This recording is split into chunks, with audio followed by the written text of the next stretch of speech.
August so 18 no ye call and some from na de tenese ene anapay ikubia from say coalition of unpaid nurses and midwives wonum ayeye kire atontes kokko akira ban say sabi aban no ede omofa kwan bi so a wonte ase ni nyina ne se waye adwuma bosme baako mienu miensa enum enso enwotwe edu binum krampo ebru bosumedu eko edu mienu aban no kapra kra ne ho aban atumi ayidi ama omse momfa anase omonye enye omaketua eno enani omo atem hogu montre so a womo kruchire nsawa hodo agukata so akoma aban omampani wode bia mane no so afo helpum de so de bia mane no ene ekwa hodo eka be mu nyina no ense omo ensomu na de eto omo no emu oya omo shase free ifua Southern Park ene to amoa eko aso ye hiska semso ene aso ye pom de so a omde nkrata koma won na ekoyi panimpa odi omonim ene ura Steven Kwajo Tachia ena oni sentwafo kasa na wo se emu oya papa asbosimidu ekodu mienu ye oya adwumane entia oka na chesa setre mo ya din enu ntaban ehwenu ntia wonka. I am a man enough. I never cry, but today I can't control myself, Honorable Minister. Honorable Minister, I can't control myself. I am in the person of Stephen Kwajo Tachia. I stand here on behalf of 6,500 nurses and midwives across the length and breadth of Ghana. Honorable, we came here to submit a petition to your high office. But before the petition, Honorable, I want to ask these questions. Are we citizens of Ghana? We are slaves. Honorable, are we being cared for? We are slaves. Who cares for the caregiver, Honorable? We are slaves. Nobody. How would the leaders feel if we travel to a foreign country for the president or the leaders there to treat us this way, Honorable? How would our own leaders feel if somebody employs us in a foreign land and the person maltreats us this way? Before I read the petition to you, Honorable, I want to quote His Excellency John Dramani Mahama during the recent UN General Assembly. He made a statement that the slave trade is the greatest crime ever against humanity. I want to put it on record that what is being done to us is a modern day slave trade, and this is the greatest crime any leader would do to their employee. Minister, we the coalition of unpaid nurses and midwives, representing 6,500 nurses and midwives nationwide, respectfully submit this petition to your high office. Some of us began work officially in January 2025, whilst others began in December 2024. After being duly recruited through the Ministry of Health's official portal, however, for 9 to 10 months now, we have worked without pay, despite having financial clearance before assumption of duty. Honorable, your ministry has publicly claimed that 7,000 out of the 13,500 nurses and midwives have been paid, and that the remaining are being processed. Honorable, we demand full disclosure with documentary evidence to back your claim. We further demand your high office to provide us with the following. Honorable, number one, provide us with clear timelines for when all unpaid nurses and midwives will be paid. Honorable. Number two, explain how financial clearance can expire after a recruitment has already taken place. Honorable. Number three, account for why the same financial clearance got some of our colleagues paid, whilst others are still remain unpaid. Honorable Minister, we have sacrificed in silence, but our dignity and survival are now at stake. Honorable, we respectfully urge you to act immediately to restore justice, fairness, and hope for the thousands of nurses and midwives sustaining the health system of our country, because we are under unbearable conditions. Opemsuo. Around some nurse fui ebisa no chese mo ya mo papa se waya juma bosumedu ekodu mienu na ketua ba kokrampo no aban nani wonfa ma won na no ena uru atachia esasra aban se ne eto wom no ama asetremo edi ama won eno nti eno manumu ye saban anye bribi amfa ho a anese for echese enema ebekọ achew e o masetremu eno nti obesre se manumu ye onye bibi emfa ho.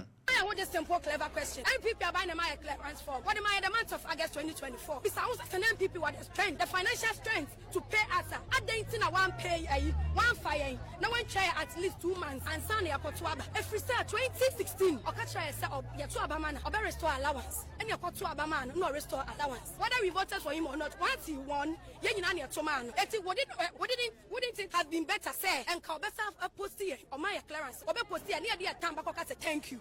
I'm going to say you go to your out. It is someone and a cow on more and for my clearance, for the fire any time. The candy want to know my clearance or one fire. What the other and what city cow wants to revoke because everybody was saying, sir, you have a pamunasis. And maybe before the canny or would say, Namia Tiamoka, Munita for your Michamuka, you have a pamu. I will be talking to suit to it. I can't say, no, I trust a woman too. Am I yet? Yasuju, you say, oh, you're not your junior. Send out credit to the one some China walk on. Again, to have a say, what about you? Now, I want to meet you and I Ghana for a kick. Who don't revoke? I don't want man coffee. I could see you, man. We are just pleading on the government to pay us. We've been working for 10 good months, no salary. Personally, my rent expired in 15th August. I've not been able to pay. My landlord is always asking, when are you paying? I'll be like, they'll pay us. Please give me time. I stay at Span time. I wake up Kolebu. I take transportation, 42 cities to work every day. How do they expect me to get that money to come to work? You go to work, doctors will write. Check patients' vitals, 15 minutes. 30 minutes, do RBS, 5 minutes, 10 minutes, you bath patients, you tend patients every 4 hours. I'm doing all this just for the minister to tell me that he appreciates the work that I'm doing. Appreciation, babe, I don't understand. Which form of appreciation? How can somebody work and you tell the person I appreciate you for 10 good months? I can't stand it. I'm owing rent. What should I do to be able to pay my rent? I don't understand. They should pay us. Enough is enough. I'm tired. Opemsuo. Anese for no akosem bi ene yeti no obi a ote pantan na oya adwuma okolibu da bia ne kasi ka nkwa ne sidi aduanan mi no 42 Ghana cedis de obedi emai insu obenom emai ansa na ne daika ono so aso onye sika obetua ne nyina ye hawa omo fam ena yete se omo edi tudwai kwabra haw ne nyina no de kom agia ene moye eno ena nam so ama oman photo samfo abedi akire odumunyamfo Thomas Ampimnyako wode ahotoso nsem ama adwumefo nyina se omumpini omutrim na omunkoso anum so entwe opɛ frise britia wa mu wombete abano nka enti atenka papa mu pa frise anche wono ane panimpa Dr. Kasa Tufosin obeko oman ma se bedwafie akokwenkan oman no akonhomabɔ esikasem enhyehyeye afim pimini adwonu nsia de no na wo musika ya ntenka mu abosome nkrodi kodudu ebimpo de ebrosa no ebepiem amomo ate enigi sem ho pa nti wo munya botre. So I have received the petition on behalf of my minister, and I'll communicate. I'll send the petition to you. I will also add the message that you have added to this petition. Now, this issue has been brought to our attention. The health minister and my minister are in constant touch, discussing all these issues. We know your predicament. A few days ago, some of your colleagues in the education sector came here with a similar petition. The message I give them is what I'm giving to you, that your issue is being addressed. There are a lot of legacy challenges that we inherited, and we are working earnestly to fix all of them. In the next month or so, the finance minister will be in Parliament to present a new budget. Issues of health workers who have not been paid, not just you, there are even some doctors and others are seriously being considered, and you are going to receive your salary. Opemsuo. We are saying so somewhat diane ebimu onumanyamfo de chawpa ne dibim kase ema dwumefo nyina se ya papa se obeya adwuma da bia kosi abosome be se edu na yentwa oka de asem no anu odin emu oyama wonom ne nso makonim ni nyina mu no wosra no papa se wo munya botre ema aban no ifise de tie bia aban no wono mu adwempa. We appreciate the work that you do for Ghana, and I'm sorry for those of you who are not even well, but I've had to walk all the way to here, to this place, to present this petition. It will be given the needed urgent attention, as you have stated. And you hear that from us. Okay? Thank you, sir. Please, you made a statement. We just need a clarification, if you will permit us. You said the ministry will meet in Parliament to present a budget next month, and we will be paid. So we want to be sure, is it next month we are going to be paid?